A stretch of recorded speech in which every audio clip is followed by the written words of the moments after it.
John, good to see you. We're getting back to basics today. We're going to talk through the three financial phases of life. Our lives have three main financial phases: accumulation, preservation, and distribution. Each stage has different goals, risks, and opportunities. So let's start, of course, with the accumulation phase. When we are in this stage, what are our biggest goals and risks? So your main risk really is trying to make sure you stay out of debt. I would say a major risk there is not looking at your budget early on as you're graduating college and you have your student loans and your mortgages and all that. What you want to do is be able to put as much money into the market as you can. So that way you can let the compound interest work for you over time. Right. And compound interest, if for those who aren't don't know it, compound interest is where you're trying to make money on top of your money year after year and year, so it snowballs into a bigger account. hmm Yeah, and it's so much easier when you start young. Good point. All right, next we have the preservation phase. When does this begin?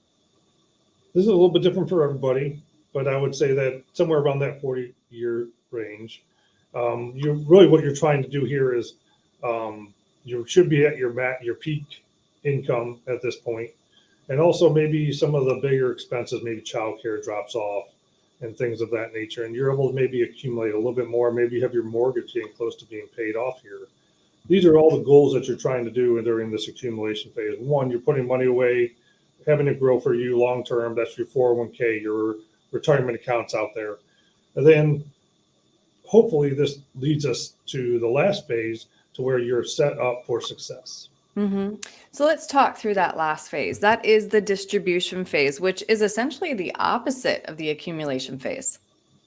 It is. And, this is where, having those 401ks during your working life is a great thing. But this is when you have to start really looking, hey, I have this 401k here, 401k there. How do we reposition these to work in your behalf? I would argue you hope to have your home paid for. I would say that's a big stage here. And then also you're looking at Social Security and things of your hmm pensions and all that. And so really a key part is looking at your budget.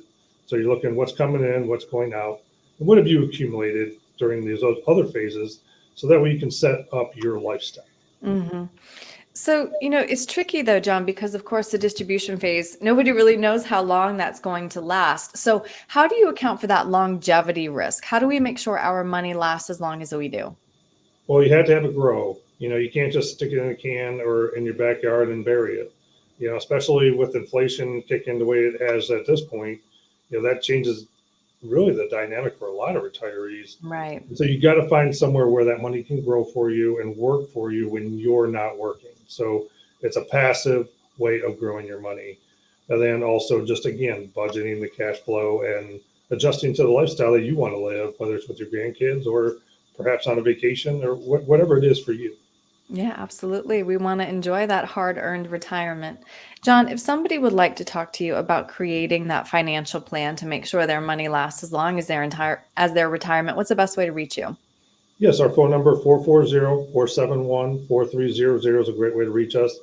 You can also go to clarkwealthadvisor.com, and that's a way to kind of look at us and see what we're up to.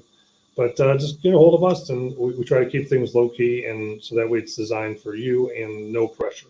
Great. John, thank you so much. All right, you take care. Bye now.